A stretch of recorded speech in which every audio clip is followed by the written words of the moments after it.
Good morning everyone. ఈరోజు హిందూ ఎనాలిసిస్లో మనం మాట్లాడుకోబోయే మొదటి ఆర్టికల్ వచ్చేసి 1 in 5 Indians expose to novel corona virus sero survey. Very very important article regarding GS paper 2 health అండి. డీటెయిల్డ్గా చెప్తాను, జాగ్రత్తగా వినండి. ఈ ఆర్టికల్ని డిస్కస్ చేసే ముందు టూకీగా ఒకసారి కరెంట్ అఫైర్స్ కోర్స్ ఏదైతే ఉంటుందో దాని గురించి చెప్తాను, ఒకసారి చూడండి. మన కరెంట్ అఫైర్స్ కోర్సులో భాగంగా సిఏ ప్రిలిమ్స్ బూస్టర్ ఏదైతే ఉంటుందో, ప్రిలిమ్స్ 2021 బూస్టర్ ఏదైతే ఉంటుందో అది లాంచ్ చేయడం అనేది జరిగింది.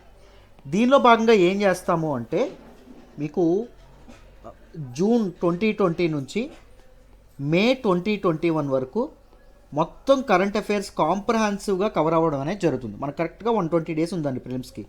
120 డేస్ని మేము ఒక నెల తాలూకు కరెంట్ అఫైర్స్ 10 రోజులు కేటాయించడం అనేది జరుగుతుంది. సో మొత్తం 12 నెలల తాలూకా కరెంట్ అఫైర్స్ ఏవైతే ఉన్నాయో ఈ 120 డేస్లో మీకు కాంప్రహెన్సివ్గా కవర్ చేయడం అనేది జరుగుతుంది. దాంతోపాటు సుప్రీంకోర్టు వెడ్డిక్ట్స్ కానీ, లేకపోతే స్కీమ్స్ కానీ, లేకపోతే ప్లేసెస్ ఇన్ న్యూస్ కానీ, లేకపోతే స్పీసీస్ ఇన్ న్యూస్ కానీ, లేకపోతే గ్లోబల్ ఈవెంట్స్ కానీ, ఇవన్నీ కాంప్రహెన్సివ్గా మీకు కవర్ అవ్వడం అనేది జరుగుతుంది.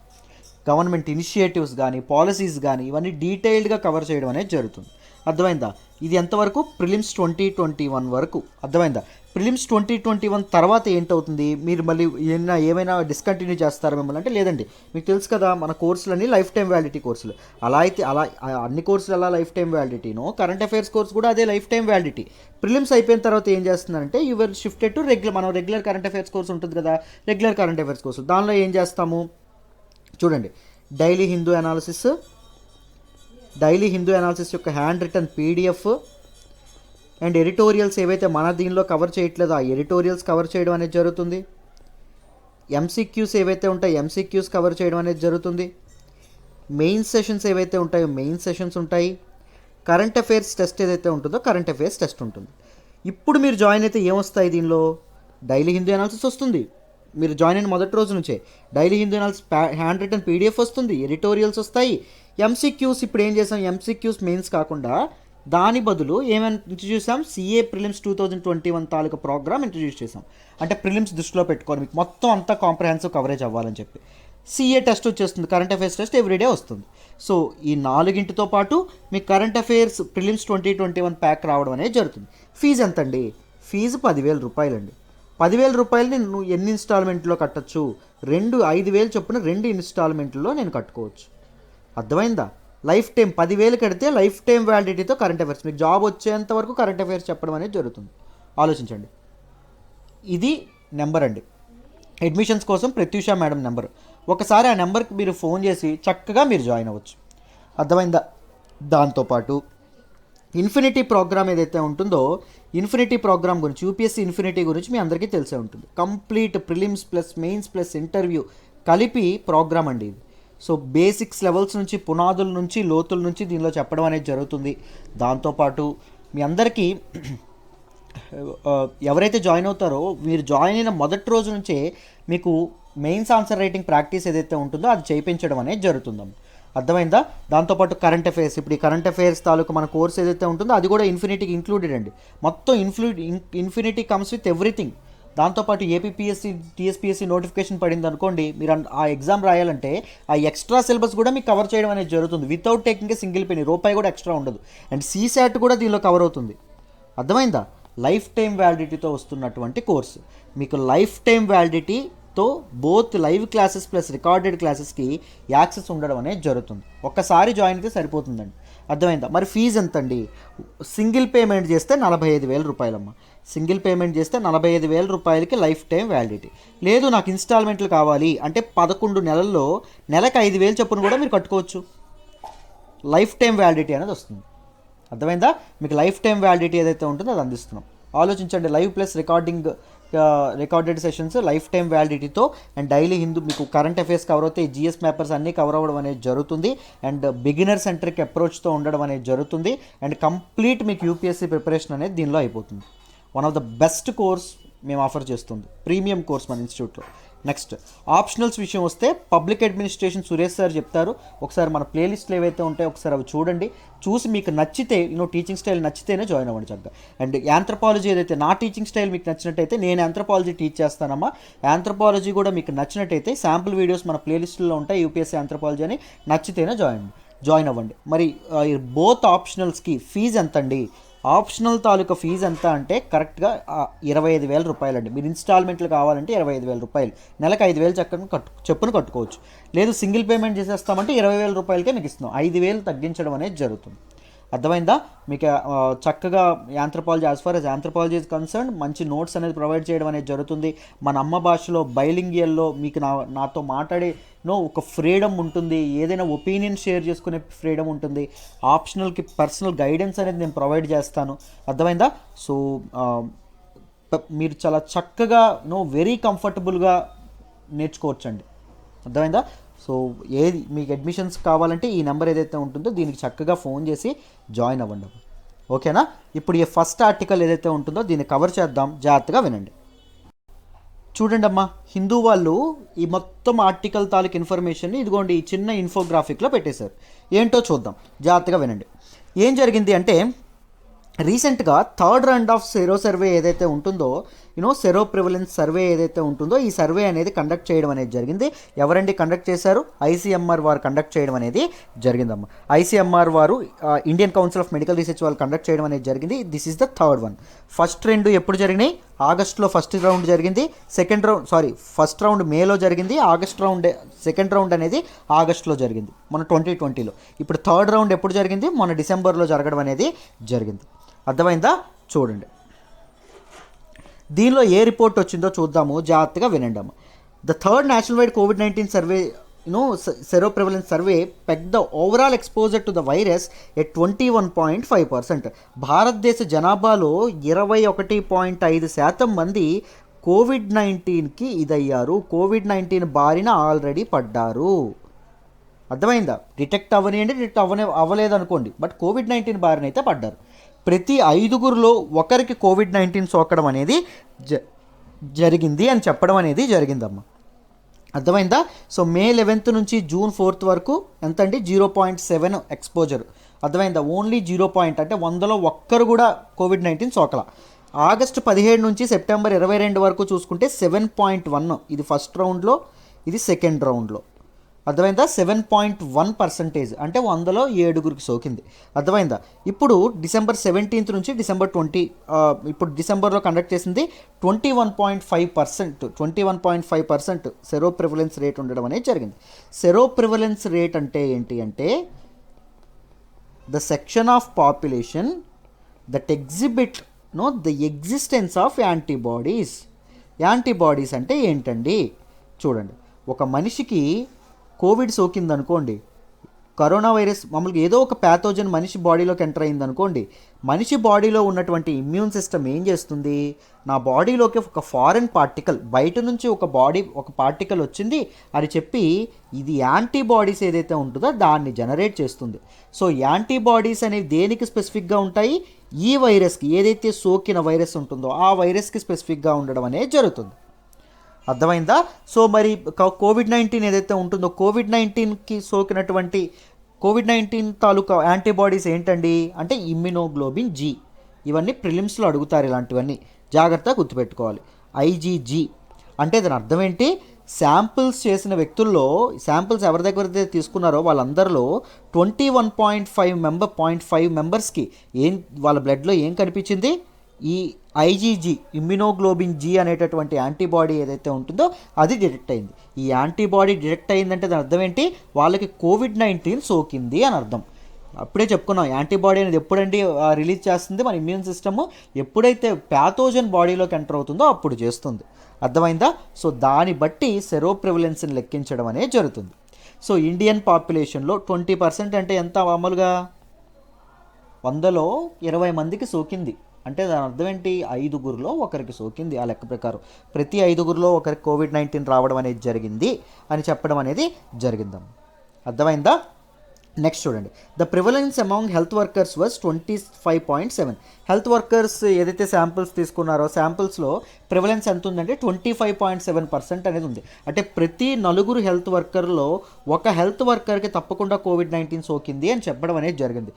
ఆర్ దే రియల్ ఫైటర్స్ అండి. వాళ్ళ ఫ్యామిలీని వాళ్ళ ప్రాణాలను కూడా పణంగా పెట్టి మన కోసం వాళ్ళు పనిచేయడం అనేది జరిగింది. రైట్, చూసారా, ప్రతి నలుగురిలో ఒకరికి సోకడం అనేది జరిగిందంట. For doctors nurses it was 26.6%. అర్థమైందా? మొదట మన డాక్టర్స్ ఎవరైతే ఉంటారో, డాక్టర్స్ అండ్ నర్సెస్ ఎవరైతే ఉంటారో వాళ్ళలో 26.6% ఈ సెరో ప్రివలెన్స్ అనేది ఉండడం అనేది జరిగిందంట. అదర్ పారామెడికల్ స్టాఫ్ ఎవరైతే ఉంటారో వాళ్ళలో 25.7% అంట. అర్థమైందా? So this is the thing. So చూడండి, జెండర్ బేస్డ్ బట్టి కూడా చూసారు. చూడండి, ఫీమేల్కి 22.7, ఆడవాళ్ళకి పాపం ఎక్కువగా సోకింది. మేల్కి ఎవరైతే 20.3. అదేంది, సో 100 మంది ఆడవాళ్ళలో 22.7 మంది ఆడవాళ్ళకి ఏముంది, యాంటీబాడీస్ ఏవైతే ఉన్నాయో అవి కనబడడం అనేది జరిగింది. అర్థమైందా? ఇది సెరో ప్రివలెన్స్ రేట్ అంటారు దీన్ని.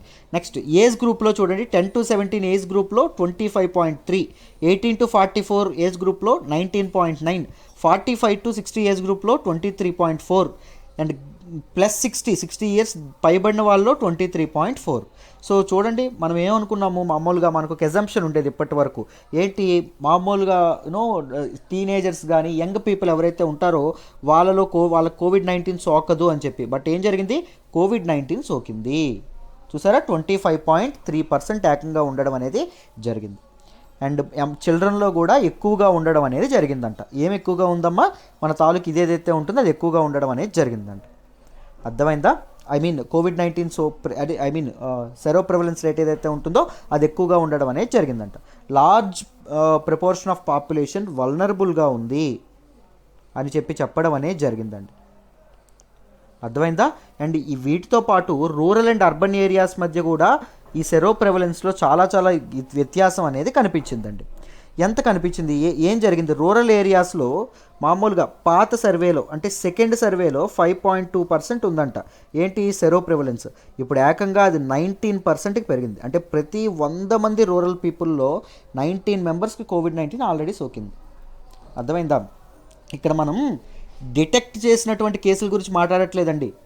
అర్థమైందా? డిటెక్ట్ అయినా అవ్వకపోయినా యాంటీబాడీస్ ఇప్పుడు టెస్ట్ చేశారు. వాళ్ళు ట్రీట్మెంట్ తీసుకున్నారా లేదా అదంతా కాదు, వాళ్ళ బాడీలో ఇప్పుడు టెస్ట్ చేస్తే యాంటీబాడీస్ కోవిడ్-19కి సరిపడే యాంటీబాడీస్ అనేవి రిలీజ్ అయినాయి. అది ఇక్కడ చెప్పడం అనేది జరుగుతుంది. అర్బన్ ఏరియాలో చూసుకుంటే సెరో ప్రివలెన్స్ ఏకంగా 31% ఉండడం అనేది జరిగింది. అండ్ దాంతోపాటు ఎక్కువ అర్బన్ ఏరియాస్ ఎక్కువ ఎఫెక్ట్ అయినటువంటి ఏరియాస్ ఏంటి అంటే ఢిల్లీ, పూణే, హైదరాబాద్ అండి. ఢిల్లీ చాలా ఎఫెక్ట్ అయింది, పూణే చాలా ఎఫెక్ట్ అయింది, అంతేకాకుండా మన హైదరాబాద్ కూడా చాలా ఎఫెక్ట్ అవ్వడం అనేది జరిగిందమ్మ. అర్థమైంది? ఇక్కడ సెరో ప్రివలెన్స్ రేట్లు అనేవి ఎక్కువగా ఉండడం అనేది జరిగింది. అర్థమైందా?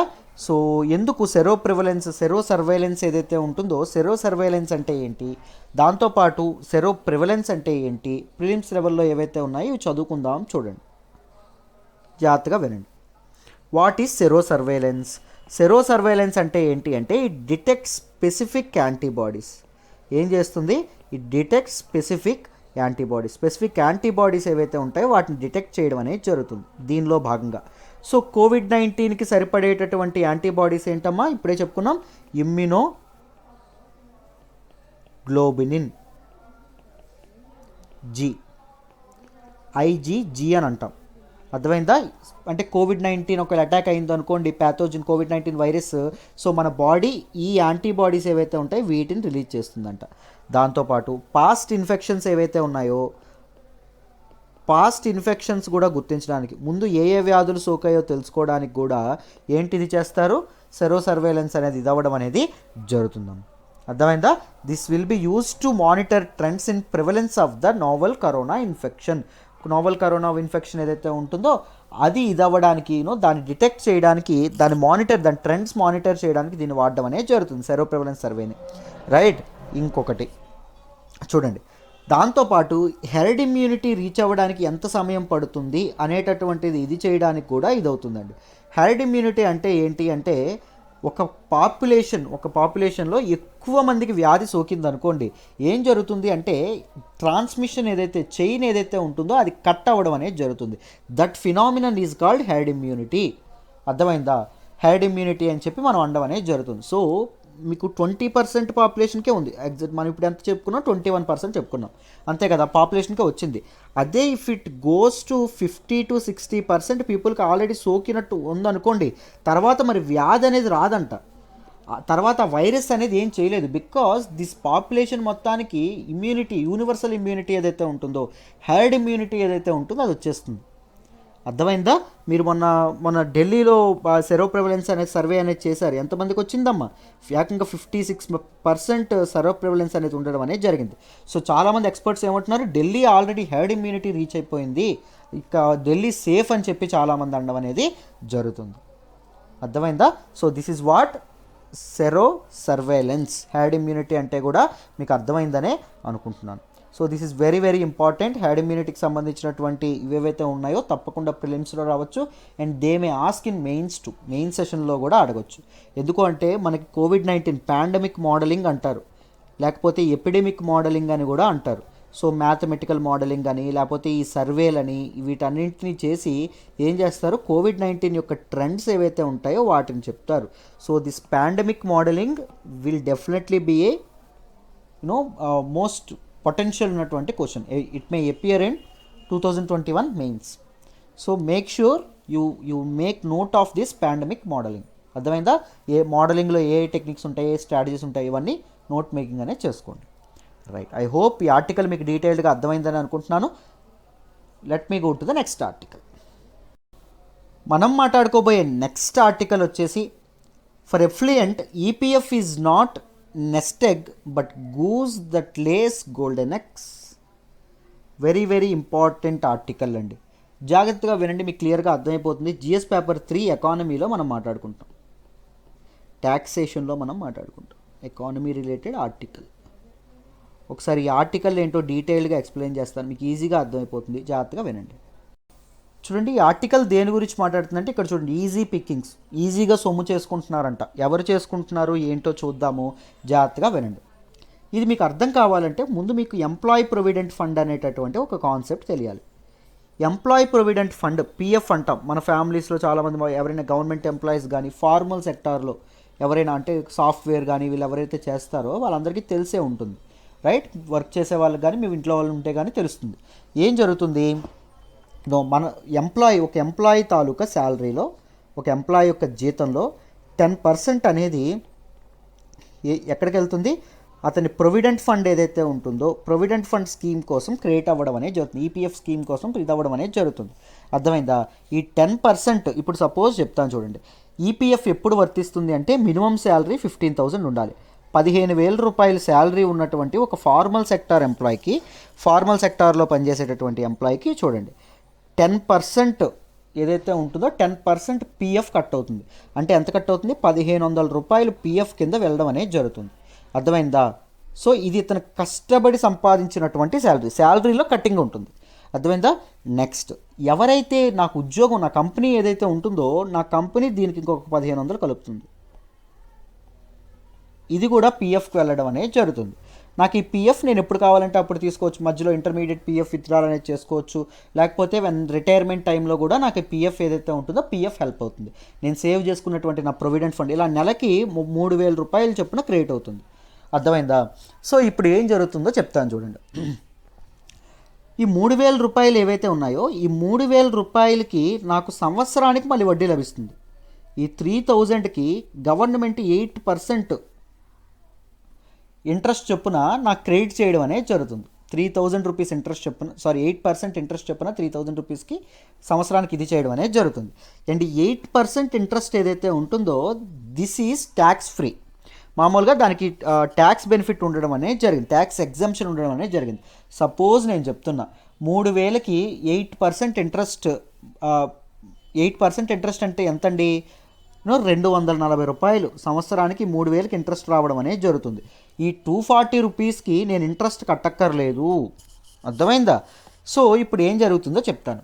ఇప్పుడు గవర్నమెంట్ ఏం చేసింది అంటే, ఇక్కడ నుంచి 2000 మన బడ్జెట్ 2022 అనౌన్స్ చేసింది కదా, 2021 to 22 అనౌన్స్ చేసింది కదా, దీనిలో ఏం చేశారు అంటే ఈ ట్యాక్స్ ఎగ్జంప్షన్ ఏదైతే ఉంటుందో దాన్ని తీసేశారండి.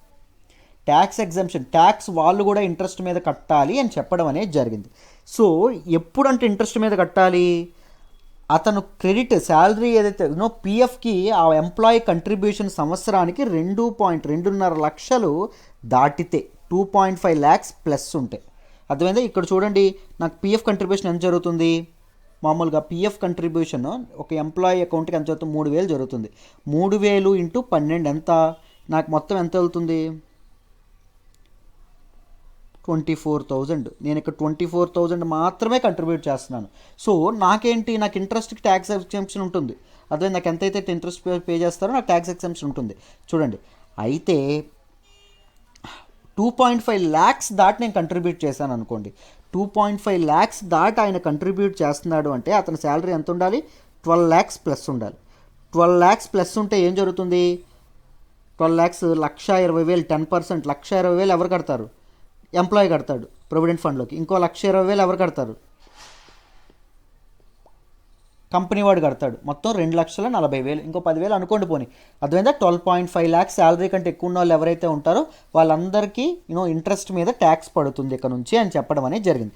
ఎందుకు అది తీసుకున్నారు అంటే, మామూలుగా ఓన్లీ ఎంప్లాయీసే కాకుండా వాలంటరీ ప్రొవిడెంట్ ఫండ్ కూడా పెట్టారు, విపిఎఫ్ స్కీమ్ కూడా పెట్టడం అనేది జరిగింది. ఎందుకు అంటే ప్రజల్లో సోషల్ సెక్యూరిటీ అనేది ఇది చేయడానికి, ప్రజల్లో సేవింగ్స్ అనేటటువంటిది ఇన్కార్పొరేట్ చేయడానికి. సో జనాలు ఏం చేస్తూ ఉన్నారు, ట్యాక్స్ బెనిఫిట్ వస్తుంది కదా అని చెప్పి, దాంతోపాటు ఇంట్రెస్ట్ కూడా ఇక్కడ వస్తుంది కదా, అందుతుంది కదా అని చెప్పి వీళ్ళు ఏం చేస్తున్నారు, సేవింగ్స్ పెట్టడం అనేది జరుగుతుంది. కోట్ల రూపాయల్లో సేవింగ్స్ పెడుతున్నారంటే ఇక్కడ చూడండి, highest contributor has a staggering 103 crore EPF అంట. ఎంప్లాయీ ప్రొవిడెంట్ ఫండ్లో అతనికి 103 crore ఉందంట. ఈ 103 crore మీద ఆయనకి 8% లెక్క ఇంట్రెస్ట్ వస్తుంది. అంటే ఎంత ఇంట్రెస్ట్ వస్తుంది, 100 crores-కి 8 కోట్లు ఇంట్రెస్ట్ రావడం అనేది జరుగుతుంది.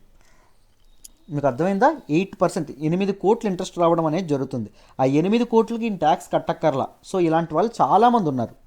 చూడండి, టాప్ 20 హెచ్ఎన్ఐస్ ఎవరైతే ఉంటారో, హై నెట్ వర్త్ ఇండివిజువల్స్ ఎవరైతే ఉన్నారో, they have 825 crore in EPF అకౌంట్లో 825 crore ఉన్నాయంట.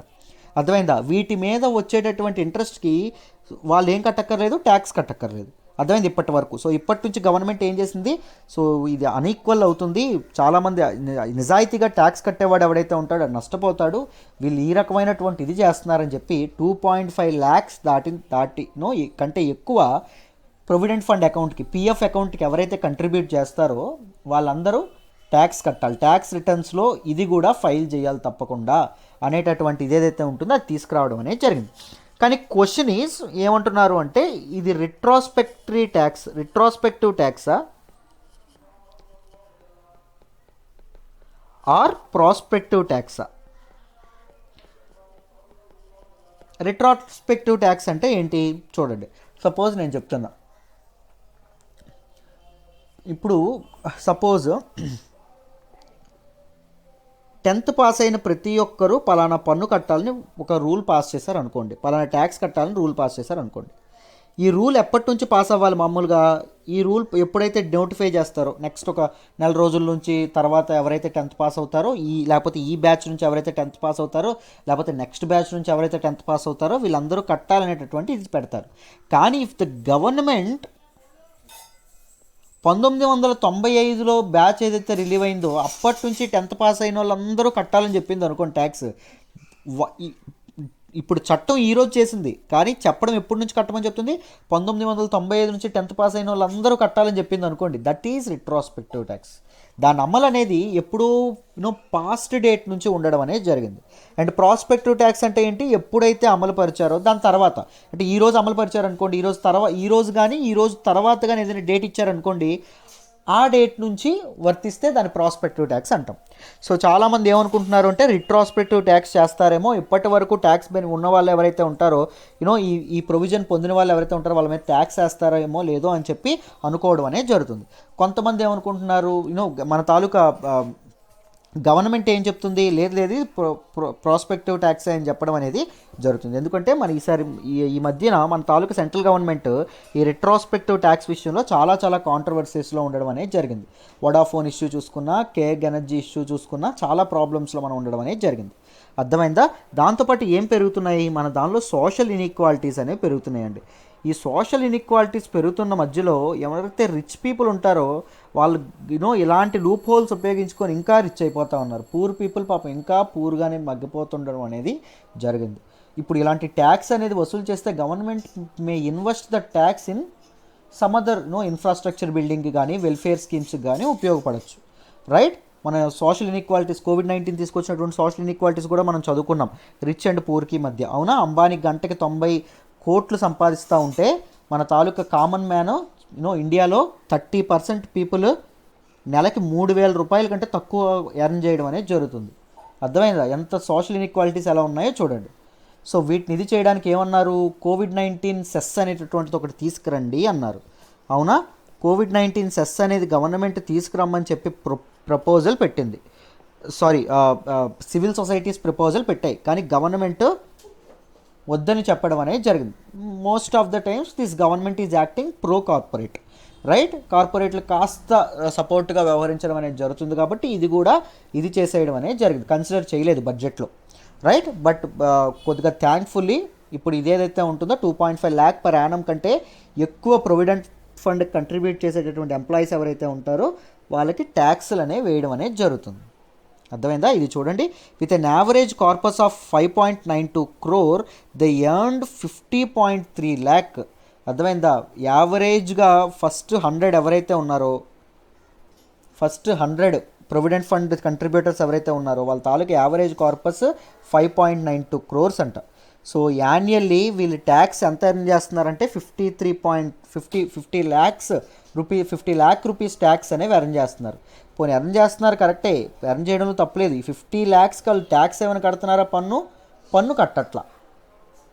అర్థమైందా? So that is what they are saying. So మీకు బడ్జెట్లో ఏదైతే తీసుకొచ్చారో, లేకపోతే ఈపీఎఫ్ అంటే ఏంటి, ప్రొవిడెంట్ ఫండ్ అంటే ఏంటి, ఇవన్నీ మీకు అర్థమయ్యాయనే అనుకుంటున్నాను. Now let us discuss some facts about employees provident fund organisation. EPFO ఏదైతే ఉంటుందో దీని గురించి కొన్ని ఫ్యాక్ట్స్ మాట్లాడదాం. చూడండి, prelims levels facts. It is a government organisation that manages provident fund. Provident fund ఏదైతే ఉంటుందో దాన్ని మేనేజ్ చేయడం అనేది జరుగుతుంది. అర్థమైందా? And provident fund PFs and దాంతోపాటు పెన్షన్ అకౌంట్స్ ఏవైతే ఉంటాయో పెన్షన్ అకౌంట్స్ని కూడా ఇది మేనేజ్ చేయడం అనేది జరుగుతుంది. And it also implements one act. ఆ యాక్ట్ ఏంటో తెలుసా? Employees provident fund EPF and miscellaneous provisions act 1952. 1952లో చేసినటువంటి ఈ చట్టం ఏదైతే ఉంటుందో దీన్ని ఇంప్లిమెంట్ చేయడం అనేది జరుగుతుంది. అర్థమైందా? ఈ యాక్ట్ ఏదైతే ఉందో this is applicable to whole India except for Jammu and Kashmir. Jammu and Kashmir తప్ప మొత్తం ఇండియా మొత్తానికి ఇది అవ్వడం అనేది జరుగుతుంది. And it is administered by employees provident fund organisation. ఎవరండి అడ్మినిస్ట్రేషన్ చేస్తారు, ఎవరండి గవర్న్ చేస్తారు? Ministry of labour and employment. ఇవన్నీ ప్రిలిమ్స్ లెవెల్లో చాలా చాలా ఇంపార్టెంట్ అండి. And it is one of the world's largest social security organisation. సామాజిక భద్రత కల్పించేటటువంటి ఆర్గనైజేషన్. సామాజిక భద్రత కల్పించేది ఏంటంటే పెన్షన్స్, ఇవన్నీ సామాజిక భద్రత.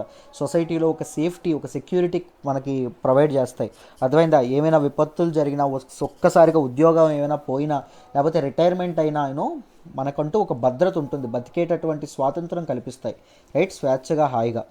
సో ఈపీఎఫ్ఓ ఏదైతే ఉంటుందో this is one of the largest social security organisation. అర్థమైందా?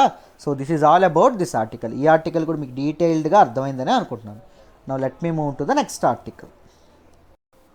మనం మాట్లాడుకోబోయే నెక్స్ట్ ఆర్టికల్ వచ్చేసి Hindustan aeronautics limited planning to export light combat air crafts. Very very important regarding GS paper 2 government policies and interventions. దాంతోపాటు GS paper 3 defence టెక్నాలజీలో కూడా మాట్లాడుకుంటాం. So జాగ్రత్తగా వింటే క్లియర్గా అర్థమైపోతుంది ఆర్టికల్, జాగ్రత్తగా వినండి. హిందుస్థాన్ ఏరోనాటికల్ లిమిటెడ్ ఏదైతే ఉంటుందో, హాల్ ఏదైతే ఉంటుందో it is actively looking for exports చేయాలని చెప్పి చూస్తుంది. వేటిని ఎక్స్పోర్ట్స్ చేయాలని చూస్తుంది, వేటిని ఎగుమతి చేయాలని చూస్తుంది? LCA light combat air craft Tejas ఏదైతే ఉంటుందో వీటిని ఏ దేశాలకి ఎక్స్పోర్ట్ చేయాలని చూస్తుంది? సౌత్ ఈస్టర్న్ ఏషియా ఏదైతే ఉంటుందో సౌత్ ఈస్ట్ ఏషియా దేశాలకి, దాంతోపాటు వెస్ట్ ఏషియన్ కంట్రీస్ ఏవైతే ఉంటాయో వెస్ట్ ఏషియన్ కంట్రీస్కి. సో ఎక్స్పోర్ట్ చేయాలని ఆలోచనలో ఉన్నాము, ఎక్స్పోర్ట్స్ మేము ర్యాంపప్ చేస్తున్నామని చెప్పడం అనేది జరిగింది. దేనిలో భాగంగా చెప్పారు, మీకు నిన్నే చెప్పాను, ఏరో ఇండియా ప్రోగ్రామ్ ఏదైతే ఉంటుందో ఏరో ఇండియా ప్రోగ్రామ్ అవుతుంది కదా ఇప్పుడు, ఈ ఏరో ఇండియా ప్రోగ్రాంలో భాగంగా చెప్పడం అనేది జరిగిందమ్మ. నౌ ఈ ఎల్సీఏ ఏదైతే ఉంటుందో, ప్రతి ఒక్క ఎల్సీఏ ఎంకేఐఏ ఏదైతే ఉంటుందో, లైట్ కంబాట్ ఎయిర్క్రాఫ్ట్ ఏదైతే ఉంటుందో దీని కాస్ట్ ఎంత నిర్ణయించారంటే 309 కోట్లు నిర్ణయించడం అనేది జరిగింది. ఎల్సీఏ ట్రైనర్ వెహికల్ ఏదైతే ఉంటుందో ఈ ట్రైనర్ ఎయిర్క్రాఫ్ట్ ఏమో 280 crores నిర్ణయించడం అనేది జరిగింది. అండ్ వరల్డ్ మార్కెట్లో ఈ లైట్ కంబాట్ వెహికల్స్ తాలూకా కేటగిరీలో this is very very very competitive price అంట. సో బయ్యర్స్ ఎవరైతే ఉంటారో వాళ్ళకి చాలా ఎకనామికల్గా ఉంటుంది కాబట్టి we can expect more sales అని చెప్పి హిందుస్థాన్ ఏరోనాటిక్స్ లిమిటెడ్ చెప్పడం అనేది జరుగుతుంది. ఈ 2 ఎయిర్క్రాఫ్ట్స్ ఏవైతే ఉన్నాయో ఈ రెండింటిలో ఇదేదైతే ఉందో ఐ మీన్ ఇండిజినస్ కంటెంట్ ఏదైతే ఉంటుందో ఇండిజినస్ కంటెంట్ ఏకంగా 52%. అంటే మన ఇండియాలో తయారైనటువంటి కంటెంట్ 52%, బయట కంట్రీలో తయారైన స్పేర్ పార్ట్స్ ఇవన్నీ కలిపి ఇట్ అకౌంట్స్ టు 40%. ఈ 40% స్పేర్ పార్ట్స్ కానీ లేకపోతే టెక్నాలజీ కానీ ఇదంతా ఎక్కడ తయారవుతుంది, బయట కంట్రీస్లో తయారవ్వడం అనేది జరుగుతుంది. అండ్ హాల్ ఏదైతే ఉంటుందో దీన్ని 52% నుంచి 65%కి దీన్ని పెంచాలని చెప్పి చూస్తూ ఉన్నారు. So 65% of the content of both these vehicles should be made in India, ఇండియాలో తయారయ్యేటట్టు. అర్థమైందా? దాంతోపాటు ఇండియన్ ఎయిర్ ఫోర్స్ ఏదైతే ఉంటుందో ఇండియన్ ఎయిర్ ఫోర్స్ ఒక రిక్వెస్ట్ ఫర్ ప్రపోజల్ పెట్టుకోవడం అనేది జరిగింది. దేనికి అంటే మన తాలూకా హాల్కి. దేని గురించి పెట్టుకున్నారండి అంటే for the basic trainer air craft HTT-40 ఏదైతే ఉంటుందో ఈ ఎయిర్ క్రాఫ్ట్స్ కోసం ఒక పిటిషన్ ఒక ఇది పెట్టుకోవడం అనేది జరిగింది, ఒక ప్రపోజల్ పెట్టడం అనేది జరిగింది. అర్థమైందా? అండ్ హాల్స్ అనేది తన ఫ్యూచర్లో తనకి ఫ్లాగ్షిప్ ఇదేదైతే ప్రాజెక్ట్ ఏదైతే ఉంటుందో దాన్ని కూడా అనౌన్స్ చేసిందండి. ఏంటండి దీనికి ఆయువు పట్టు లాంటిదంట ఏకంగా ఏదైతే అనౌన్స్ చేసినటువంటి ప్రాజెక్ట్ ఏదైతే ఉందో ఆ ప్రాజెక్ట్ దాని పేరు ఏంటంటే క్యాట్స్ అంటే అర్థం ఏంటి అంటే కంబాట్ ఎయిర్ టీమింగ్ సిస్టమ్ ఏదైతే ఉంటుందో ఈ క్యాట్స్ ఇది చేయడం అనేది జరుగుతుంది. ఈ క్యాట్స్ తాలూకా ఇదేంటి అంటే it is both manned and unmanned అండి. Is a both manned and unmanned system. అర్థం కాలేదు కదా, చెప్తాను చూడండి. ఏం లేదు, ఈ క్యాట్స్ ఏదైతే ఉంటుందో కంబాట్ ఎయిర్ టీమింగ్ సిస్టమ్, ఏమేమి టీమింగ్లు అంటే ఏం టీమ్ అవుతాయి, both manned and unmanned air craft ఏదైతే ఉంటుందో సిస్టమ్స్ ఏవైతే ఉంటాయో అవి ఇదవ్వడం అనేది జరుగుతుంది. నేను చెప్తాను చూడండి. ఇప్పుడు సపోజ్ ఇండియాకి పాకిస్తాన్కి బార్డర్ ఇది అనుకోండి, సపోజ్ ఇది ఇండియా ఇది పాక్ అనుకోండి. ఇప్పుడు ఏం జరుగుతుంది, ఇండియా దగ్గర ఈ క్యాట్స్ తాలూకా ఇవి ఉన్నాయి అనుకోండి. ఇండియా ఏం చేయొచ్చు అంటే చూడండి, it can send this system. A system? Unmanned system ఏదైతే చెప్పాను కదా, మ్యాన్డ్ అండ్ అన్మ్యాన్డ్ ఉంటుందని. ఈ తాలూకా దీనిలో ఈ రెండు కాంబినేషన్తో వస్తాయండి. ఈ అన్మ్యాన్డ్ సిస్టమ్ని బార్డర్ అవతలకు పంపిస్తారు, దానిలో మనుషులు ఎవరు ఉండరు. అండ్ మన టెరిటరీలో మన బార్డర్ లోపలే ఈ మ్యాన్డ్ సిస్టమ్ ఏదైతే ఉంటుందో అది ఉంటుంది, మ్యాన్డ్ ఎయిర్ క్రాఫ్ట్ ఏదైతే ఉంటుందో అది ఉంటుంది. దిస్ మ్యాన్డ్ ఎయిర్ క్రాఫ్ట్ ఏం చేస్తుంది, దిస్ అన్మ్యాన్డ్ ఇదేదైతే ఉంటుందో దూసుకెళ్ళిపోతున్నటువంటి ఈ అన్మ్యాన్డ్ ఎయిర్ క్రాఫ్ట్ ఏదైతే ఉంటుందో దాన్ని కంట్రోల్ చేయడం అనేది జరుగుతుంది. అర్థమైందా? దాన్ని కంట్రోల్ చేయడం అనేది జరుగుతుంది. సో ఈ ప్రాజెక్ట్కి అన్మ్యాన్డ్ ఇవేవైతే ఉన్నాయి ఏంటి అంటే అవి cats Hunter, cats warrior,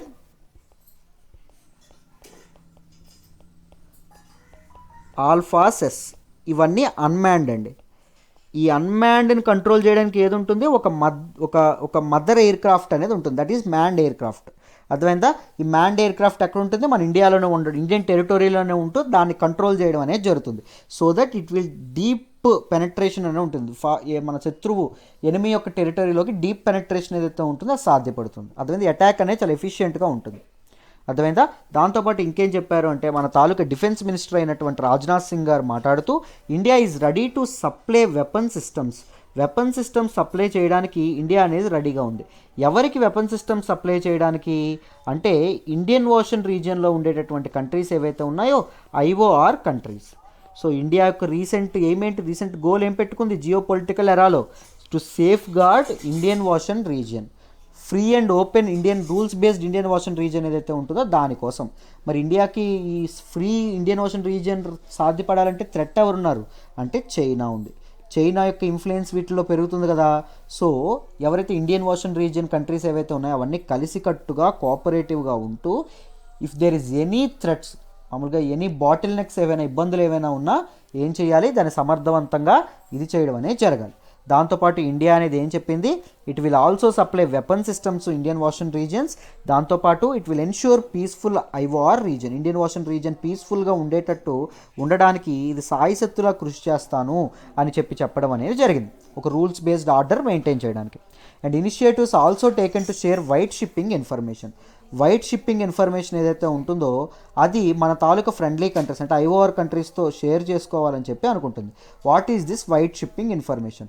white shipping information అంటే ఏంటంటే మిలిటరీ షిప్స్ యొక్క ఇన్ఫర్మేషన్, స్ట్రాటజిక్ ఇన్ఫర్మేషన్ కాకుండా మన దగ్గర ఉండేటటువంటి కమర్షియల్ షిప్స్ ఏవైతే ఉంటాయో కమర్షియల్ షిప్స్ యొక్క ఇన్ఫర్మేషన్ అనేది పాస్ చేయడం. కమర్షియల్ షిప్స్ ఏవైతే ఉంటాయో వాటి మూమెంట్స్ ఇవన్నీ ఏవైతే ఉంటాయో వాటిని పాస్ చేయడం. నాట్ ఆర్మ్డ్ షిప్స్, మామూలుగా ఈ స్ట్రాటజిక్ వెహికల్స్ సబ్మెరైన్స్ ఇవన్నీ ఉంటాయి అవి కాదు, వాటి తాలూకు ఇన్ఫర్మేషన్ వాటి తాలూకు మూమెంట్స్ మన వాళ్ళు షేర్ చేయరు. Only white shipping, A ship A waters నుంచి పాస్ అవుతుంది, మన వాటర్స్ నుంచి ఏ షిప్ పాస్ అవుతుంది, ఇలాంటి వైట్ షిప్పింగ్ ఇన్ఫర్మేషన్ ఏదైతే ఉంటుందో అది ఇది చేయడం, షేర్ చేయడం అనేది జరుగుతుంది. అర్థమైందా? సో నిన్న కూడా నేను ఏరో ఇండియా ప్రోగ్రామ్ ఏదైతే ఉంటుందో దాని గురించి ప్రిలిమ్స్ లెవెల్ టాపిక్స్ అనేవి చెప్పాను. ఒకసారి ఇప్పుడు కూడా టకటక తెలిసేసుకుందాం చూడండి. ఒకవేళ ఇంకా డీటెయిల్గా కావాలంటే నిన్నటి వీడియో ఏదైతే ఉంటుందో అది ఒకసారి వాచ్ చేయండి. ఇక్కడ చూడండి, ఏరో ఇండియా ఈజే గుర్తుపెట్టుకోండి బైఎనియల్ ప్రాజెక్ట్. బైఎనియల్ ప్రాజెక్ట్ అంటే సంవత్సరానికి ఎన్నిసార్లు జరుగుతుందని చెప్పాము, 2 times per year, సంవత్సరానికి 2 సార్లు జరుగుతుందని చెప్పాము, right. This is a biennial military and civil aviation, civil air show, military and civil air show అండి. ఇది మిలిటరీ వాళ్ళు పార్టిసిపేట్ చేస్తారు అండ్ సివిలియన్ పీపుల్ ఎవరైతే ఉంటారో వాళ్ళు పార్టిసిపేట్ చేస్తారు. అర్థమైందా? It's a premier event that draws international military and Indian military people and civil aircraft makers, support industries, value chain industries, దాంతోపాటు government dignitaries, business visitors, business సైంటిస్టులు, వీళ్ళందరూ ఈ ప్రోగ్రామ్ ఏదైతే ఉంటుందో దీనికి హాజరవ్వడం, ఆల్ స్టేక్ హోల్డర్స్ ఈ ప్రోగ్రామ్ ఏదైతే ఉంటుందో దీనికి హాజరవ్వడం అనేది జరుగుతుంది. సో ఏరో ఇండియా ప్రోగ్రామ్ ఏదైతే ఉంటుందో అది ఎప్పటి నుంచి కండక్ట్ చేస్తున్నారు అంటే 1996 నుంచి కండక్ట్ చేస్తున్నారు. 1996 నుంచి ఎక్కడ కండక్ట్ చేస్తున్నారంటే ఒకే ఒక లొకేషన్ దగ్గర కండక్ట్ చేస్తున్నారు. ఆ ఒకే ఒక లొకేషన్ ఏంటి సార్ అంటే బెంగళూరుకి దగ్గరగా ఉన్నటువంటి యలహంక అనేటటువంటి ఒక ఎయిర్ బేస్, యలహంక ఎయిర్ బేస్లో ఇది కండక్ట్ చేయడం అనేది జరుగుతుంది. అర్థమైందా? సో ఈ సంవత్సరం దీన్ని ఎవరు ఆర్గనైజ్ చేస్తున్నారు అంటే డిఫెన్స్ ఎగ్జిబిషన్ ఆర్గనైజేషన్ ఏదైతే ఉంటుందో ఇది ఆర్గనైజ్ చేయడం అనేది జరుగుతుంది. మినిస్ట్రీ ఆఫ్ డిఫెన్స్ కిందకు వస్తుందండి ఇది. మరి లాస్ట్ ఇయర్ ఎవరు ఆర్గనైజ్ చేశారు అంటే హిందుస్థాన్ ఏరోనాటిక్స్ లిమిటెడ్ హాల్ ఏదైతే ఉంటుందో ఇది లాంచ్ చేయడం అనేది జరిగిందమ్మా. అర్థమైందా? So what is this defence exhibition organisation? It is a autonomous organisation అండి. ఎప్పుడండి ఇది ఎస్టాబ్లిష్ అయింది? 1981లో, 1981లో ఇది ఎస్టాబ్లిష్ అవ్వడం అనేది జరిగింది. ఎందుకండి దీన్ని ఎస్టాబ్లిష్ చేశారు? ఇండియా యొక్క డిఫెన్స్ ఎక్స్పోర్ట్ పొటెన్షియల్ ఏదైతే ఉంటుందో అది పెంచడానికి, డిఫెన్స్ ప్రొడక్ట్స్ ఎక్స్పోర్ట్స్ పెరగడానికి, ఎగుమతులు పెరగడానికి దీన్ని ఇది చేయడం అనేది జరిగింది. So it is also responsible for organising international exhibitions అనేవి ఆర్గనైజ్ చేయడానికి ఇది చాలా రెస్పాన్సిబుల్. ఇది ఎక్కువగా బాధ్యత తీసుకోవడం అనేది జరుగుతుందమ్మా. అర్థమైందా? This is all about defence exhibition organisation, Air India and HAL యొక్క deal and these are all things. మనకి క్యాట్స్ ఏవైతే ఉంటాయో అది గుర్తుపెట్టుకోండి అమ్మా.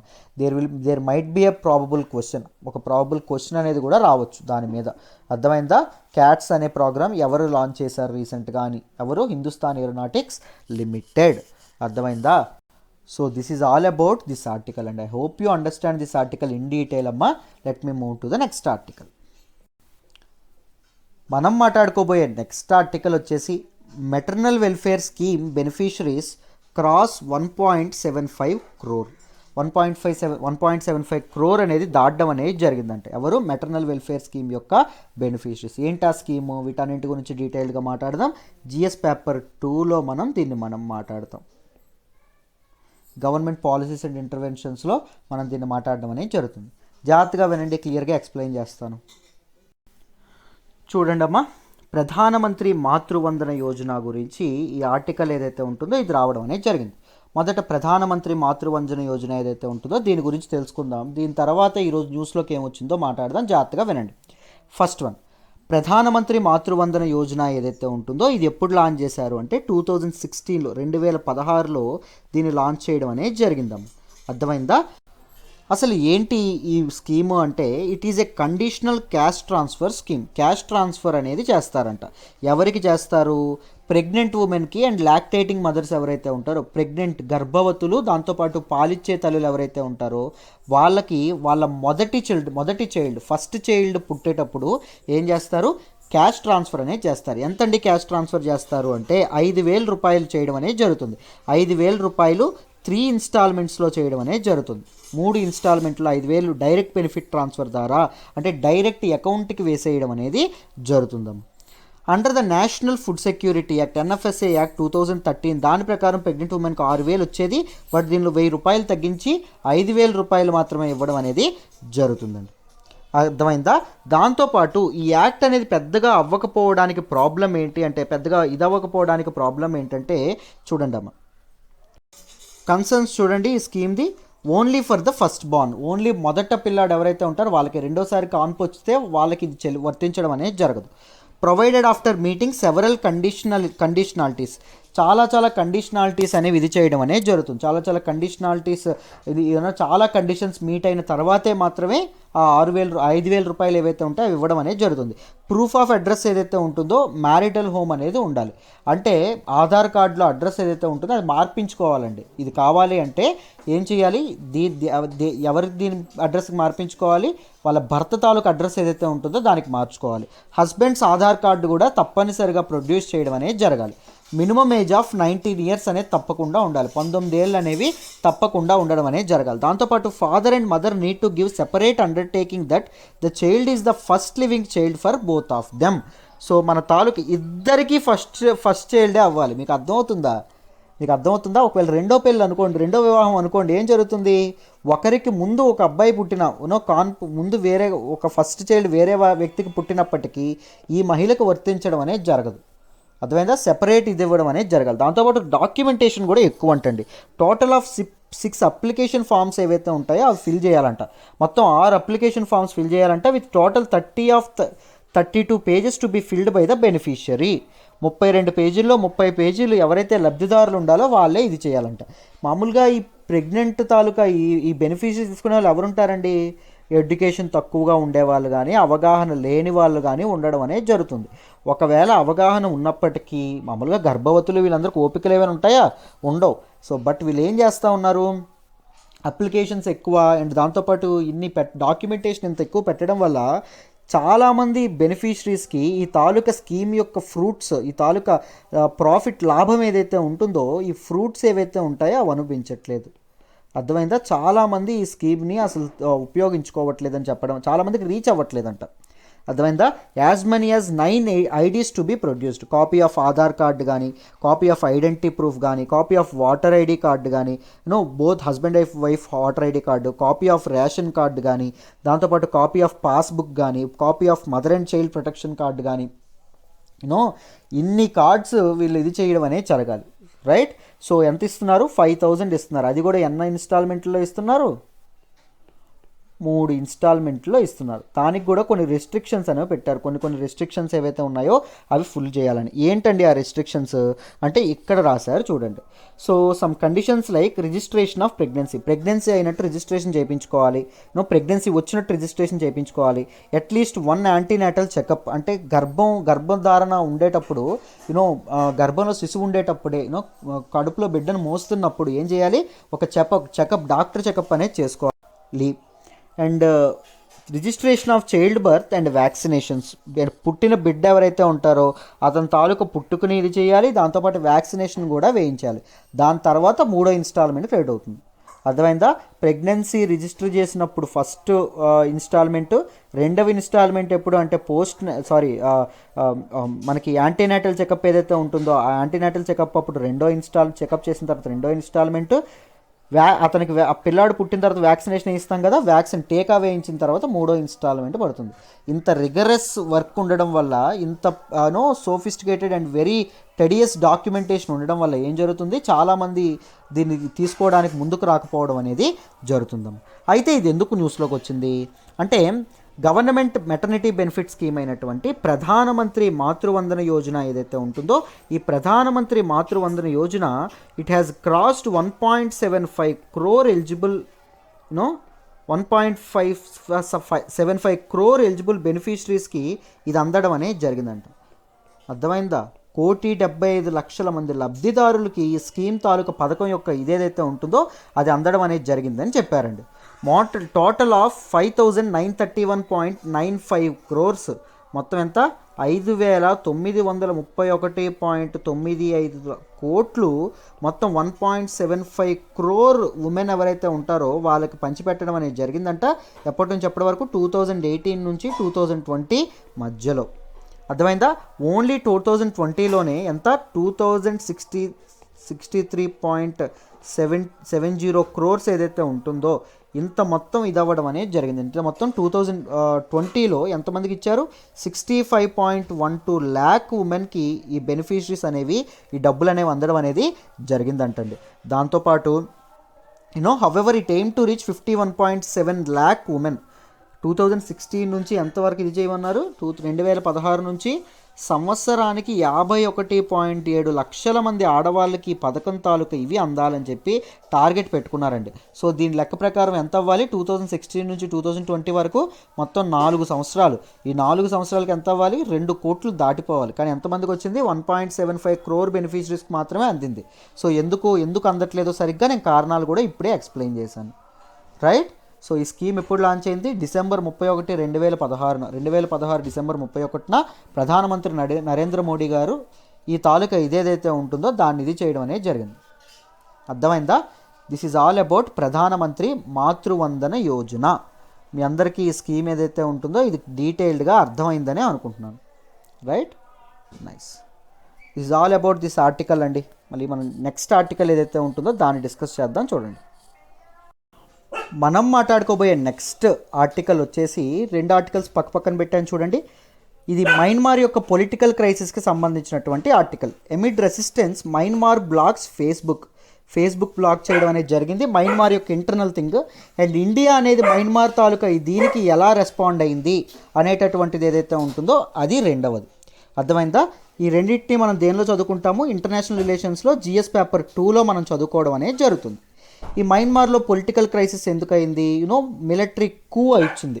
Right. So democratically elected government ఏదైతే ఉంటుందో ఆ గవర్నమెంట్ నుంచి అధికారం ఎవరు చేజిక్కించుకున్నారు, అక్కడ పవర్ఫుల్ ఎంటిటీ అయినటువంటి మిలిటరీ వాళ్ళు ఎవరైతే ఉన్నారో మిలిటరీ వాళ్ళు గవర్నమెంట్ దగ్గర నుంచి అధికారాన్ని చేజిక్కించుకోవడం అనేది జరిగింది కదా. సో మిలిటరీ నుంచి తీసుకోవడం అనేది జరిగింది. సో ఆ పొలిటికల్ క్రైసిస్, డెమోక్రసీ కుప్పకూలిపోయినటువంటి పొలిటికల్ క్రైసిస్ ఏదైతే ఉంటుందో దాని గురించి మన దీనిలో మాట్లాడడం అనేది జరిగింది. అండ్ యుఎస్ ఏదైతే ఉంటుందో, యునైటెడ్ స్టేట్స్ ఆఫ్ అమెరికా ఏదైతే ఉంటుందో, United states of America being one of the earliest democracies చాలా ఘాటుగా స్పందించడం అనేది జరిగింది మిలిటరీ వాళ్ళ మీద. దాంతోపాటు ఇండియా ఏదైతే ఉంటుందో which is one of the largest world's largest democracy, right, ప్రజాస్వామ్యం. సో అదేం చేసింది, ప్రజాస్వామ్యానికి కన్సర్న్స్ ఏర్పడినప్పుడు ఇండియా అనేది బాధపడుతుంది. ఇండియా ఎప్పుడు సీరియస్ కన్సర్న్గా తీసుకుంటుంది. సో ఇండియా కూడా ఏం చెప్పింది, we're closely watching the developments because we have close relations with మయన్మార్కి మనకి మంచి రిలేషన్స్ ఉన్నాయి. ముఖ్యంగా నార్త్ ఈస్ట్ ఇన్సర్జెన్సీ టైం, మనకి నార్త్ ఈస్ట్లో మిలిటెంట్స్ ఎవరైతే ఉన్నారో వీళ్ళందరూ ఏం చేస్తారంటే మయన్మార్లో తలదాచుకొని ఇండియాలోకి వచ్చి ఇండియాలో బాంబులు మిలిటెంట్ యాక్టివిటీస్ చేసి మళ్ళీ మయన్మార్లో తలదాచుకోవడం అనేది జరుగుతుంది. సో ఈ నార్త్ ఈస్ట్ ఇన్సర్జెంట్స్ ఎవరైతే ఉన్నారో వాళ్ళని అణచడానికి మనకి మయన్మార్ తాలూకా మిలిటరీ ఆర్మీ ఏదైతే ఉంటుందో అది చాలా చాలా సపోర్ట్ చేసిందండి. అర్థమైందా? దాంతోపాటు పవర్ఫుల్ అయినటువంటిది కూడా ఏంటి అంటే మయన్మార్. అర్థమైందా? దాంతోపాటు మయన్మార్లో పవర్ఫుల్ది ఏంటి అంటే మిలిటరీ. అర్థమైందా? సో గవర్నమెంట్ ఏదైతే ఉంటుందో మన గవర్నమెంట్ ఏదైతే ఉంటుందో ఆచితూచి అడుగులు వేయడం అనేది చేస్తుంది, అందుకోసం అని చెప్పి యూఎస్ మాత్రం గట్టిగా ఖండన చేయడం అనేది జరిగింది. చైనా ఎవరికి సపోర్ట్ చేస్తుందంటే చైనా మళ్ళీ మిలిటరీ వాళ్ళకి సపోర్ట్ చేస్తుందండి. ఎందుకు సపోర్ట్ చేస్తుందంటే చైనా అనేది కమ్యూనిస్ట్ ఐడియాలజీ ఉన్నటువంటిది, రైట్. దాంతోపాటు చైనాకి ఎవరికి పడదు, యూఎస్కి పడదు. యూఎస్ అనేది తానా అంటే చైనా అంటే ఏముంటుంది, దానికి రివర్స్ మాట్లాడుతుంది, అవునా కదా. సో యూఎస్ ఏం మాట్లాడితే దానికి ఎగనెస్ట్గా చైనా మాట్లాడుతుంది, చైనా ఏం మాట్లాడితే దానికి ఎగనెస్ట్గా యూఎస్ మాట్లాడుతుంది. Because these two are present competitors for world's hegemony, world's dominance. So China అనేది ఏముంటుంది, వాళ్ళ తాలూకు ఇంటర్నల్ అఫైర్స్లోకి మనం జోక్యం చేసుకోకూడదు అనేటటువంటి పిలుపునివ్వడం అనేది జరిగిందండి. అర్థమైందా? నౌ చూడండి, ఈ రెసిస్టెన్స్ మధ్యలో మయన్మార్ తాలూకు మిలిటరీ ఏం చేసిందంటే ఫేస్బుక్ ఏదైతే ఉంటుందో ఫేస్బుక్ని బ్లాక్ చేయడం జరిగింది. అంటే డెమోక్రసీ తన సిటిజన్స్కి ఆఫర్ చేసేటటువంటి మినిమం ఫ్రీడమ్ ఆఫ్ స్పీచ్ ఏదైతే ఉంటుందో దాన్ని లాగేసుకోవడం అనేది జరిగింది. ఫ్రీడమ్ ఆఫ్ స్పీచ్ అండ్ ఎక్స్ప్రెషన్ని మిలిటరీ వాళ్ళు ఏం చేశారు, వాళ్ళ తాలూకు డిక్టేటర్షిప్ దీనిలో నియంతృత్వం అయినటువంటి పాలనలో వాళ్ళ నుంచి లాగేసుకోవడం అనేది జరిగింది. మీకు మయన్మార్ పొలిటికల్ క్రైసిస్ నుంచి పుట్టు పూర్వోత్తరాల నుంచి దాని బ్యాక్గ్రౌండ్ ఫస్ట్ తెలియాలి, లేకపోతే ఈ ఆర్టికల్ అర్థం కావు నేను చెప్పేది. సో ఒకవేళ మీరు ఎవరికైనా తెలియకపోతే 2వ తారీఖు second Hindu analysis and third Hindu analysis ఈ రెండింట్లోనే నేను డీటెయిల్డ్గా చెప్పాను బ్యాక్గ్రౌండ్ నుంచి. ఒక్కసారి అంటే ఫిబ్రవరి 2, ఫిబ్రవరి 3 హిందూ అనాలిసిస్. ఒకసారి ఆ వీడియోస్లో నేను ఏదైతే చెప్పానో దాని తాలూకా బ్యాక్గ్రౌండ్ అది చూసిన తర్వాత ఇక్కడికి రండి, నేను డీటెయిల్డ్గా ఎక్స్ప్లెయిన్ చేస్తాను చరిత్ర నుంచి. అర్థమైందా? డెమోక్రటికలీ ఎలక్టెడ్ మన national league for democracy party తాలూకా సూచి ఎవరైతే ఉంటారో ఆవిడని దింపేసి మిలిటరీ అనేది ఇప్పుడు అడ్మినిస్ట్రేషన్ చేతిలోకి తీసుకోవడం అనేది జరిగింది. దానికి ఇండియా అనేది తన కన్సర్న్స్ కూడా తెలపడం అనేది జరిగిందమ్మా. అర్థమైందా? This is all about this article, right. I hope you understand this article in detail అమ్మా. సో మీ అందరికీ ఈరోజు హిందూ అనాలిసిస్ ఏదైతే ఉంటుందో హిందూ అనాలిసిస్ డీటెయిల్డ్గా అర్థమైందని అనుకుంటున్నాను, రైట్. బాగానే ఎక్స్ప్లెయిన్ చేశానని అనుకుంటున్నాను డీటెయిల్డ్గా. సో నా ఎక్స్ప్లెనేషన్ నచ్చినట్టయితే కరెంట్ అఫైర్స్ కోర్సులో జాయిన్ అవ్వండి. మీకు కాంప్రహెన్సివ్ ప్రిలిమ్స్ ప్రిపరేషన్ అనేది అయిపోతుందండి. దాంతోపాటు ప్రిలిమ్స్ అయిపోయిన తర్వాత కరెంట్ అఫైర్స్ కోర్సులో మీరు continues for ever, this is a perpetual plan అంటాం. There will be no end, life time వ్యాలిడిటీతో మీకు వస్తుంది. పర్పెచువల్ బాండ్స్ అంటారు తెలుసా, ఆ పర్పెచువల్ బాండ్స్కి మెచ్యూరిటీ పీరియడ్ ఉండదు, రైట్. అలాంటిగా మన తాలూకా ఇదేదైతే ఉంటుందో మనది పర్పెచువల్ స్కీమ్, అర్థమైనా మనది పర్పెచువల్ ఇదండి కోర్స్ అండి. సో ఫర్ ఎవర్ మీరు జాబ్ వచ్చేంత వరకు, జాబ్ వచ్చిన తర్వాత చూడాలన్నా చూడొచ్చు, అర్థమైందా, మీకు యాక్సెస్ ఉంటుంది, రైట్. సో చక్కగా జాయిన్ అవ్వండి. 10,000 రూపాయలు ఫీజు, 2 ఇన్స్టాల్మెంట్లో 5,000 చొప్పున కట్టుకోవచ్చు. ఇది మన ప్రత్యూష మేడం నెంబరు, మేడంకి ఫోన్ చేసి మీరు జాయిన్ అవ్వచ్చు, ఓకేనా. డైలీ హిందూ అనాలిసిస్ వస్తుంది, డైలీ హిందూ అనాలిసిస్ యొక్క హ్యాండ్ రిటన్ పీడిఎఫ్ వస్తుంది. దాంతోపాటు ఎడిటోరియల్స్ ఏవైతే చేయట్లేదు ఎడిటోరియల్స్ డిస్కస్ చేస్తాము. అండ్ ఒకటి గుర్తుపెట్టుకోండి, UPSC preparation is nothing without editorials. Editorials చదవకపోతే యూపీఎస్సీ ప్రిపరేషన్ కరెక్ట్గా చేస్తున్నట్టు కాదు. సో మీరు ఎడిటోరియల్స్ మీ ఓన్గా చదువుకుంటే చాలా మంచిది, అందులో డౌటే లేదు. కష్టపడుతూ ఉంటే ఎడిటోరియల్స్ అర్థం చేసుకోవడానికి you can join this course. And దాంతోపాటు ఏం జరుగుతుంది, ప్రిలిమ్స్ కాంప్రహెన్సివ్ రివిజన్ అనేది జరిగిపోతుంది. I hope you understand everything about this Hindu analysis అమ్మ. సో ఇలాగే లైక్ చేస్తూ ఉండండి, ఎలా ఉందో కామెంట్ చేయండి, మీ ఫ్రెండ్స్తో షేర్ చేసుకోండి. And thank you so much. Have a nice day అమ్మ.